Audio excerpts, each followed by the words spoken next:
Hello and welcome to this edition of Reporters on France 24, the weekly magazine featuring in-depth stories from correspondents around the world. This week we take a closer look at the rise of Islamic extremism in Pakistan. Pakistan's a country in turmoil. The assassination of opposition leader Benazir Bhutto sparked a wave of violent unrest. Well, many of her supporters are angry at President Pervez Musharraf's government. Some claim intelligence agencies are behind the killing. Others blame Musharraf for failing to protect her.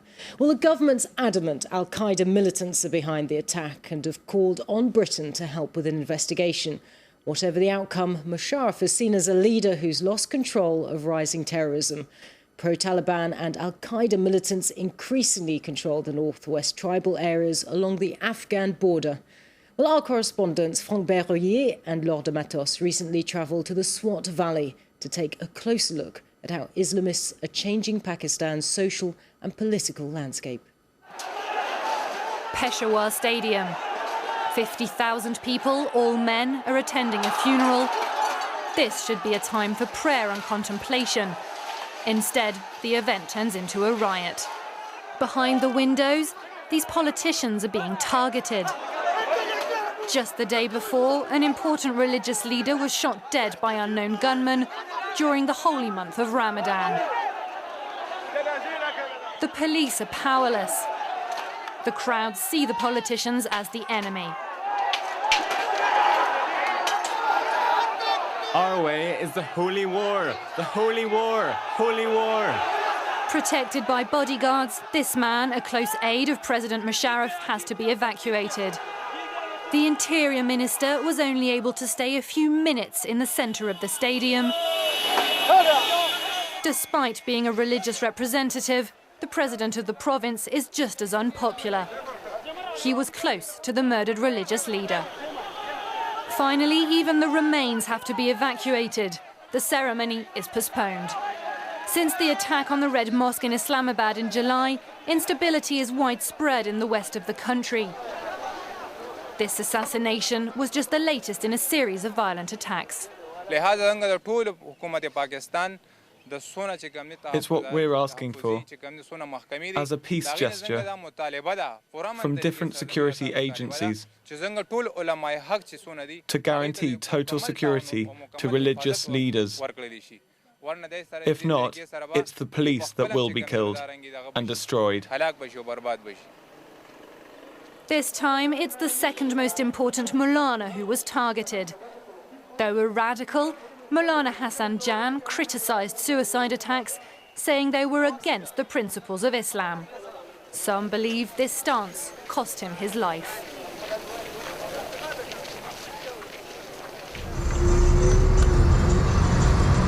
Three hours north of Peshawar, the Swat Valley.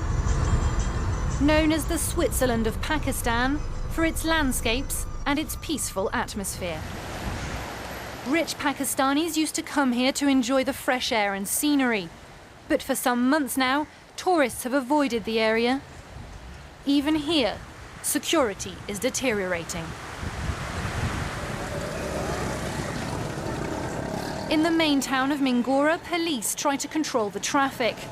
They don't seem to have much control over anything else. Daily life in the souks is hard. Afghanistan is on the other side of the mountains. And here in Pakistan, just like in Afghanistan at the time of the Taliban, it all started with the DVD shops. CD, DVD? Everything's gone. In fact, the whole area lies in ruins. A month ago, music and DVD shop owners were sent a strong message. A bomb exploded in the early morning hours. No more shops are left, and not a single DVD can be found in the whole town. The locals got the message loud and clear. We don't know who they are, where they come from, or what is happening. There are bomb attacks everywhere. Music sellers were forced to change professions. Karim's house was wiped out in the blast. Now he has no other choice but to sell dates. They sent us a letter giving us an ultimatum. That's when I understood my job was a problem for some people. We don't know if the government can stop them, or if they'll just decide to put a stop to their activities. We don't know if they're from Afghanistan, or if they're from here. I don't know. You don't know. Nobody knows. These people call themselves the Taliban. They have long hair. They come to the souks and force us to close our shops. These Pakistani Talibans use the same weapons as their Afghan neighbours, and their demands are similar too. Other shops have received these letters. In Mingora, the hairdressers didn't try to resist. They still cut hair, but not beards. We've received the same threatening letters as the music and film sellers. The president of the Association of Barbers has forbidden us to shave beards until further notice. Not everyone in Mingora is ready to give in, but making such a statement in the middle of the souk could amount to a death wish. I don't have a long beard, so what? If one day I want to grow one, that will be my choice. Nobody has the right to impose these things. I'm young. I want to shave, and I won't let anyone interfere with my personal choices. It's peak time for shopping. Young girls accompany their fathers while their mothers stay at home. In Mingora, women are venturing outside less and less. Afghan-style burqas are everywhere. Women are the other target of the SWAT Taliban. Their schools have been under attack. Behind these walls, 1,000 women are studying science, geography and the Quran under heavy guard. The school in Sangota trains the local female elite to become doctors, engineers, even fighter pilots. Here too, they've received threatening letters. The school was closed for a few days, but now it's reopened. We've received such letters, but we won't be closing the school again. If women can't have access to education, how will we have female doctors in this country? Women must be treated by women doctors, not by men. So they need to be trained. After just a few months, the effects are tangible. Tourist spots have become deserted. Restaurants closed one after the other. Hotels are empty. The valley has a bad reputation. Akim is a regular here. He comes on business. For him, it's clear that the perpetrators aren't locals. The intelligence services may be responsible for these attacks. They're very powerful. They don't want tourists coming here or the local economy and hotel business to thrive. For me, it's outsiders and not local people who are responsible. The culprits may not be far, just on the other side of the river, in fact. There, a religious leader has taken control.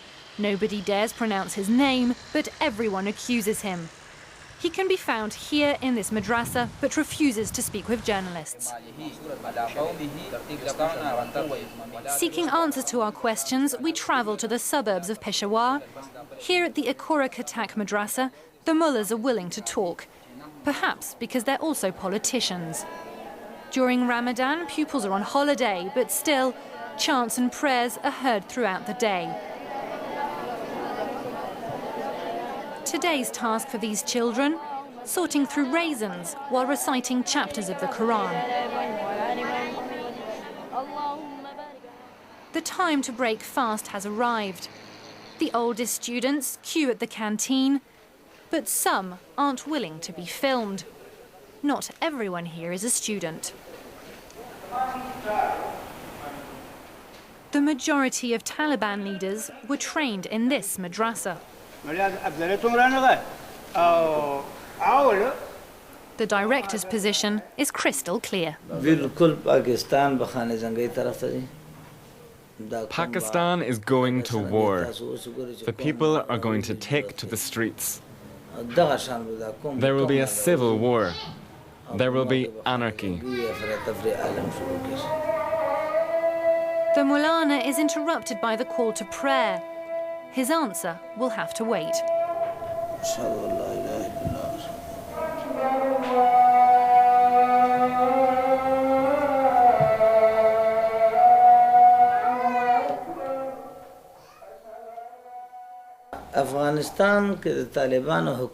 In Afghanistan, the enemies of Islam attacked the Taliban regime and bombed the country. But what Americans wanted is to destabilize the entire region, Afghanistan, Pakistan, and other countries too.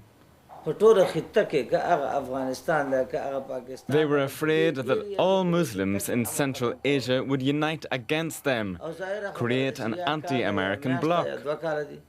They wanted to destabilize us, and they succeeded.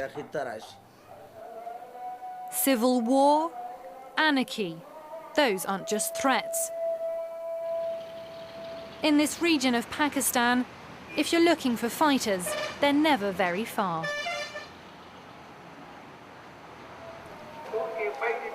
In the suburb of Peshawar, militants greet us, Kalashnikov in hand. They too have a message to put through. They're Afghan, but their fight knows no borders. In fact, they have family here. They're from the same Pashtun ethnic group. They tell us that they cross freely over the border and that Pakistan is like their second home, a brother country, and above all, a place to hide. Pakistan is an independent country. These attacks and all the rest are a Pakistani problem. We're trying to impose Sharia law in Afghanistan because only Islamic law can bring peace, like it did under the Taliban in Afghanistan. Wherever Sharia law is not the law, there are problems, attacks. The fight is regional. Osama bin Laden has just broadcast a new warning, calling for all Pakistani Muslims to declare holy war on President Musharraf.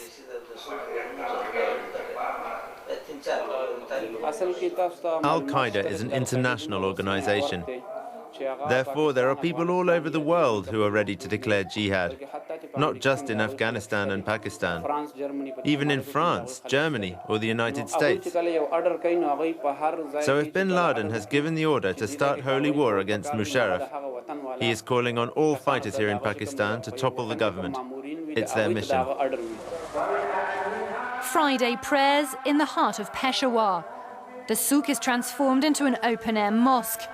Even taxi drivers stop to pray.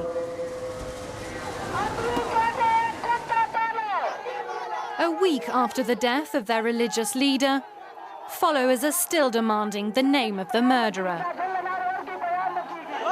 They threaten to demonstrate every week in every town across the country until justice is done.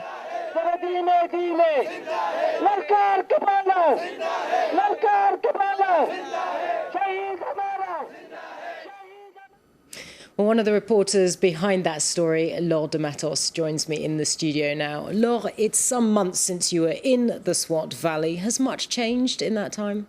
Yes, in a way. We were there in October, but since that time, the Pakistani army tried to catch the Maulana. We tried to meet in this report, because he was the one who really rocked all the area in the Swat Valley.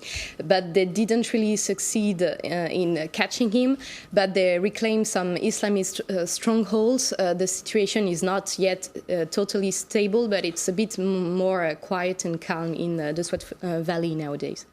Well, to what extent is the rise of Islamic extremism, as we saw in your story, Musharraf's main problem in Pakistan? Actually, it's only one of Musharraf's problems in Pakistan. There is this opposition of Islamist militants, what we try to show in this report, but also Islamist politicians within the opposition. But there is also the opposition of liberal Pakistanis who just want real democracy in Pakistan and who don't see Musharraf as the best man for the country. But there are also oppositions between Sunni and Shia in Pakistan. There is another very quiet war in the southwest of the country, in Balochistan, for 20 years now, because Baloch people want more and more autonomy or even independence within Pakistan. So really Musharraf has so much issue to deal with, and it seems that he cannot really do a lot for Pakistan, and most of Pakistani want him to go, but he seems to want to stay in power. Well, let's go back to the killing of Benazir Bhutto. Now, President Musharraf is pointing the finger at al-Qaeda-linked militants. He says they're behind the assassination. How likely do you think that is the case? I don't know if it could be Al-Qaeda directly, but Islamist for sure. It could be possible. A few days before she was killed, Benazir Bhutto, during a political meeting, criticized the madrasas, those schools where young Pakistanis, thousands of young Pakistanis are learning Quran. And she said that they were not only learning religion, Islam, but they were learning how to kill people, which is partly true. So it could be, of course, the Islamists who killed her, but the PPP, the party of Benazir Bhutto, claimed that it's much more the ISI, the Pakistani intelligence, who may have killed her too. So everything is possible. We don't know. Pakistan is like this. Maybe the British investigation will say more about that. We'll keep a close watch. Thank you very much indeed, Laure de Matos, for that fascinating insight into Pakistan. That's all we have time for now. More reporters next week. Keep watching.